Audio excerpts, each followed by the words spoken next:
Welcome back. Right now, it's an absolute honor to be speaking with best-selling author Soman Chainani. We're excited to talk about his all-new book called Beauty and Beast: Dangerous Tales. This is a retelling of Grimm's fairy tales.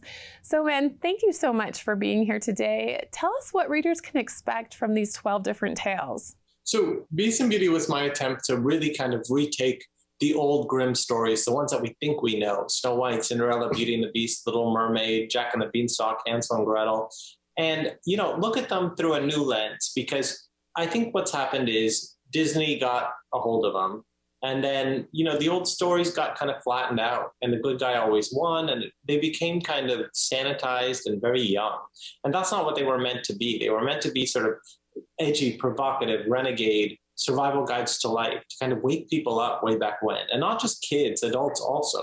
And so what I wanted to do was get that feeling back, make fairy tales feel kind of provocative, and have that sort of flame-throwing quality again. And so I just sort of went in and redid them from scratch, as if I lived in the 1800s with a crystal ball towards the future. These new renderings offer diversity of culture and perspectives. Tell us about some that you have within this book. Sure. So Little Red Riding Hood is about a town where on the first day of spring, the wolves howl. And that's a sign that the town is to send their most beautiful girl into the forest for the wolves to kill and eat.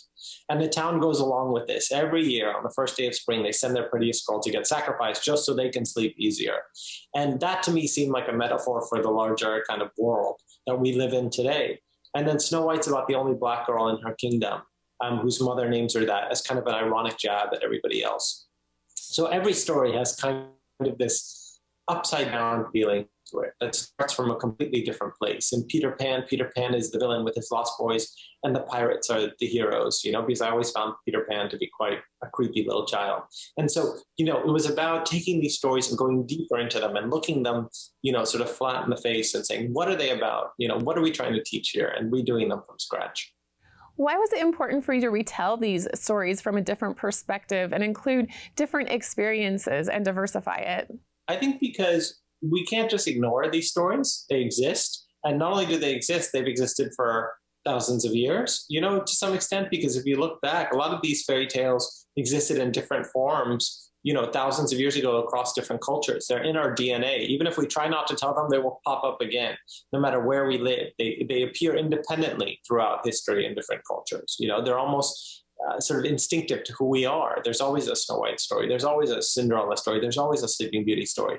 And so we have to get them right, and it seemed important to get them right for today's times. So I thought of it more as a mission to encourage us all to look at these stories in a fresh way. These stories will appeal to a wide range of readers. What do you hope readers will take away?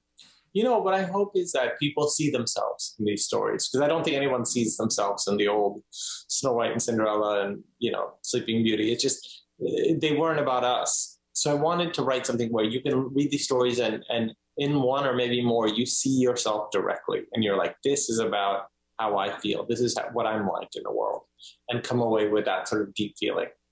So, man, tell me more about your creative process. What did you do when reworking these different tales?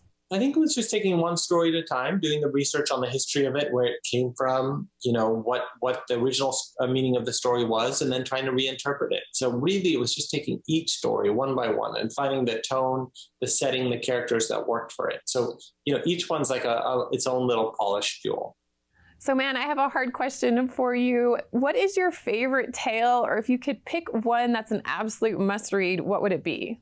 Maybe Bluebeard, because I think that's the feedback we're getting from everybody so far, is that Bluebeard's quite shocking and dangerous amongst the rest. And everyone's having sort of a different reaction to it. So I think it's the one that just, really wakes everyone up. So Bluebeard is the one I think that will feel like your morning coffee when you read it.